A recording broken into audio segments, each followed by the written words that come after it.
पेठ बाबळगाव येथे लागलेल्या एका आगीमध्ये शेतकऱ्याचा संसार उद्ध्वस्त झाला आहे. कापूस, तूर, गहू, ज्वारी, हरभरा, करडई, बाजरी, कडब्यासह अन्य शेती अवजारे जळून भस्मसात झालेली आहेत. पाथरी तालुक्यातील पेठ बाबळगाव येथील एक शेतकरी पांडुरंग निवृत्ती यादव यांच्याकडे 3 एकर शेती आहे. यासोबतच गावातील इतर शेतकऱ्यांची शेती ते बटई व ठेक्याने घेऊन शेत करतात. या शेतात पत्नी कान्होपात्रा यादव यांच्यासह मेहनत ते करतात. त्यांचा मोठा मुलगा माणिक हा पुणे येथे उच्च शिक्षण घेत आहे, तर दुसरा मुलगा भागवत हा 10वीत शिकतोय. मुलगी जयश्री ही कला प्रथम वर्षात शिकते. ही भावंड ही आपल्या शेतकरी मायबापाला जमेल तशी शिक्षण घेत शेती कामात मदत करतात. 3 वर्षांच्या कोरड्या दुष्काळानंतर यावर्षी समाधानकारक पाऊस झाल्याने मुलांच्या शिक्षणासह वयात आलेल्या जयश्रीचा विवाह मोठ्या थाटात करण्याचा मानस उराशी बाळगून हे गरीब शेतकरी दाम्पत्य भावी स्वप्न रंगवत होते. शेतीमालाला योग्य भाव येताच घरात साठवून ठेवलेला संपूर्ण माल विक्री करून मुलीचे हात पिवळे करणार होते. मुलीसाठी योग्य स्थळ पाहून विवाह जमवला असल्याचे यादव दाम्पत्य सांगत होते.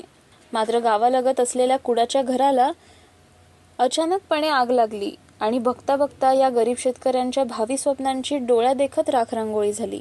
यात 5,000 कडबा आणि 1 बैल गंभीररित्या भाजला असून तो मृत्यूशी झुंज देत आहे. स्वतःच्या 3 एकरातील मालासह इतरांची शेती 5,000 कडबा आणि 1 बैल गंभीररित्या भाजला असून तो मृत्यूशी झुंज देत आहे. स्वतःच्या 3 एकरातील मालासह इतरांची शेते वहितीसाठी घेऊन रक्ताचे पाणी करत कष्टाने पिकवलेला माल डोळ्यासमोर राख झाला. यावेळी ग्रामस्थ आग विझवण्यासाठी धावले. पाथरी नगर परिषदेचा अग्निशमन बंब बोलावला, मात्र तोपर्यंत पांडुरंग यादव यांच्या स्वप्नांची राख झाली होती.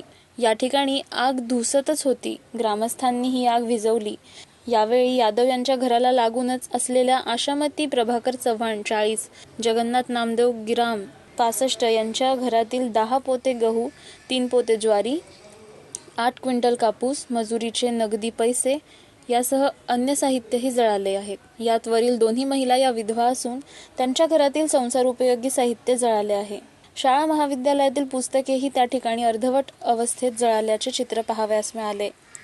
या घटनेची माहिती जन्मभूमी फाउंडेशनच्या सदस्यांना समजताच सचिव किरण घुंबरे यांनी तातडीने या शेतकऱ्यांची भेट घेतली आणि यावेळी 5,000 रुपयांची मदत अध्यक्ष सदाशिव थोरात यांच्या हस्ते या शेतकरी दाम्पत्याला तातडीने देण्यात आली. रात्री आगीत सर्व स्वप्न भंगलेल्या या शेतकरी कुटुंबाला शासनाचे सर्व सोपस्कार पार पाडल्यानंतर तोटकी मदत मिळेल.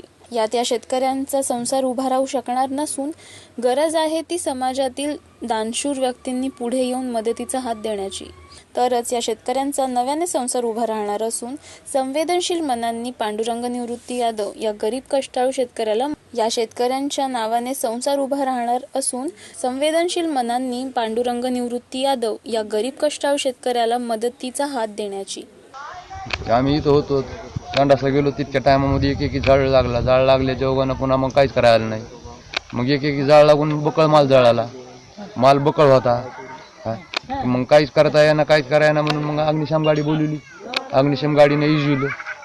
बकळ माल होता माझा, गहू, तांदूळ, हरभरा, तुरी, कळडी, कापूस. लग्न होतं, मुलीच्या लग्नामुळे पूर्ण दाबून धरलेला होता. भाव नाही, भावामुळे तसंच माल दाबून धरलेला होता. पैसे होते घरात, आता पूर्णच हे झालं. मग आता काय करावं आम्ही आता काय खावं?